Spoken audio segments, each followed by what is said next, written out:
Welcome to லிவி maths. இன்னைக்கு example 1.15 வந்து பார்க்க போகிறோம். கொஸ்டினில் என்ன கொடுத்துருக்காங்க அப்படின்னா, டிவைட் அப்படின்னு சொல்லிட்டு ஒரு நம்பர் கொடுத்துருக்காங்க. 7 டிவைடட் பை -8 பை -3/4ன்னு கொடுத்துருக்காங்க. இது வரைக்கும் அடிஷன், சப்ராக்ஷன், மல்டிப்ளிகேஷன் பார்த்தோம். இப்போ டிவிஷனில் பார்க்குறோம், அவ்வளோதான். இப்போ என்ன அப்படின்னா, பை அப்படின்னா டிவைன் போடலாம், அப்படின்னா இப்படி பையின்னு மொத்தமாக இப்படி ஒரு சிம்பிளும் போடலாம். ஓகேவா? 7 டிவைடட் பை -8 டிவைட் -3/4ன்னு போடலாம். அப்படி இல்லை அப்படின்னா 7 divided by -8 divided by simple, இந்த மாதிரி டிவைடட் பை சிம்பிள் போட்டு -3/4ன்னு போடலாம். ஓகேவா? இப்போ என்ன பண்ணலாம், இது ரெண்டுமே ஒன்று தான், எப்படி வேணால் போட்டுக்கலாம்.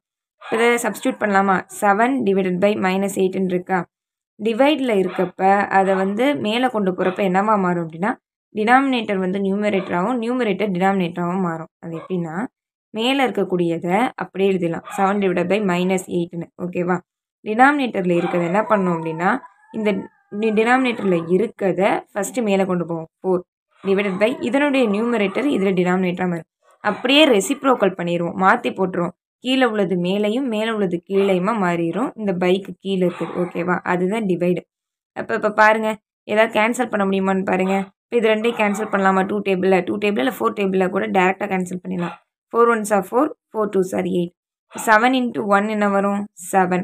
Minus into minus plus 3 2s are 6. அப்போ நமக்கு என்ன ஆன்சர் கிடச்சிருச்சு? 7/6ன்னு ஆன்சர் கிடச்சிருச்சு. அவ்வளோதான், சிம்பிள், கண்டுபிடிச்சிட்டோம். இதில் என்ன முக்கியமாக தெரிஞ்சுக்க வேண்டியதுன்னா, டிவைடுன்னு சொல்லி இங்கே பையின்னு கொடுத்துருந்தாங்கன்னா ஒரு டிவைட் சிம்பிள் போடலாம், இந்த மாதிரி மொத்தமாக பையினும் போட்டும் காட்டலாம். இந்த டிவைட் போட்டுட்டு கூட இதை மொத்தமாக போடலாம். ஓகேவா? அதுக்கடுத்த ஸ்டெப்பில் அதுக்கடுத்து என்ன பண்ணுறோம், இந்த டிவைட் கீழே உள்ளதை மட்டும் மேலே கொண்டு போவோம். அப்போ வந்து ரெண்டும் ரெசிப்ரோக்கல் ஆகும். கீழே உள்ளது மேலே போயிடும், மேலே உள்ளது கீழே வந்துடும். அதை தான் எழுதியிருக்கோம். மேலே உள்ளது அப்படியே எழுதிட்டோம், கீழே உள்ள 4 மேலே போயிடுச்சு, இந்த -3 அப்படியே கீழே வந்துருச்சு. அவ்வளோதான். அதுக்கப்புறம் எதாவது கேன்சல் பண்ண முடிஞ்சால் கேன்சல் பண்ணிவிட்டு மல்டிப்ளை பண்ணி போட்டுடலாம். அவ்வளோதான் சம்பந்தம். ரொம்ப சிம்பிளான கான்செப்ட் தான்.